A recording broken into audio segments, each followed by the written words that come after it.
Welcome to Earnings Intelligence. Today, we're going to crack open a bit of a time capsule from the world of investing, Warren Buffett's 2011 annual letter to Berkshire Hathaway shareholders.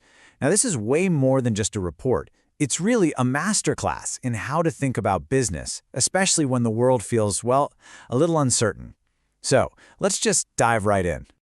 All right, first up, the headline number. This is kind of the report card for the year. In 2011, Berkshire Hathaway's per-share book value, which is just a rough way of measuring its net worth, grew by 4.6%. Now, I know what you're thinking. That might not sound like a huge number, but trust me, context is everything here. And here is that context. See, in that same year, the S&P 500, the benchmark for the whole market, it returned just 2.1%, and that's even with dividends included. So yeah, Berkshire more than doubled the market's performance. The real question is, how on earth did they pull that off during what was, let's be honest, a pretty rocky year for the economy? Yeah, this was definitely not a booming economy. Buffett himself said the housing sector, which is such a critical piece to the American economy, was in a depression of its own. So that's the backdrop, right?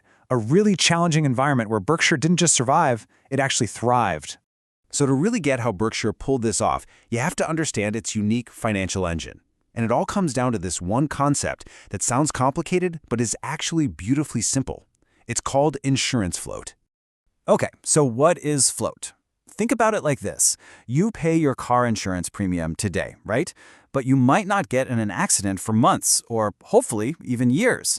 In the meantime, the insurance company gets to hold on to your money, and the money from millions of other people.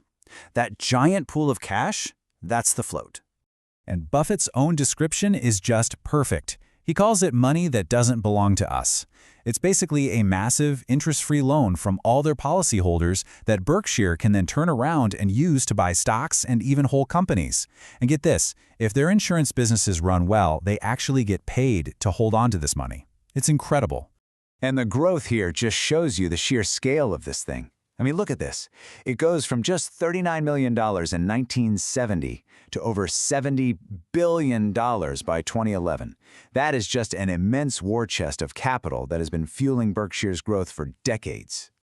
So, with a $70 billion float and cash just pouring in from all its different businesses, what did Berkshire do back in 2011?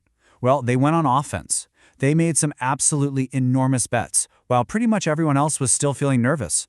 And this showed up in 3 huge moves. In just 1 year, they spent almost $9 billion to buy a specialty chemical company called Lubrizol. They pumped a crucial $5 billion into a recovering Bank of America, and then they made this massive, almost $11 billion investment in IBM. These were not small, timid moves. These were bold, confident decisions to put huge amounts of capital to work. But here's the thing. This is where the 2011 letter goes from being just a good report to a true masterclass. It's not just about celebrating all the wins. It's about owning the losses with just incredible honesty. You just don't see this kind of language in most corporate reports, period. Buffett talks about a $2 billion investment in a Texas utility that just went south when natural gas prices collapsed. He doesn't make excuses. He doesn't blame anyone. He just flat out calls it a big mistake. He even says, in tennis terms, it was a major, unforced error by your chairman. Wow. And the candor doesn't stop with bad investments. The year before, in his 2010 letter, Buffett made a really clear prediction about the housing market. He expected a recovery to start up within about a year. So what happens 1 year later? No hedging, no corporate spin, no jargon, just 3 simple words. I was dead wrong.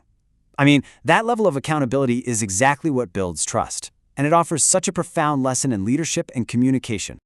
So, after you look at the wins, the losses, and that incredible honesty, what's the core lesson here?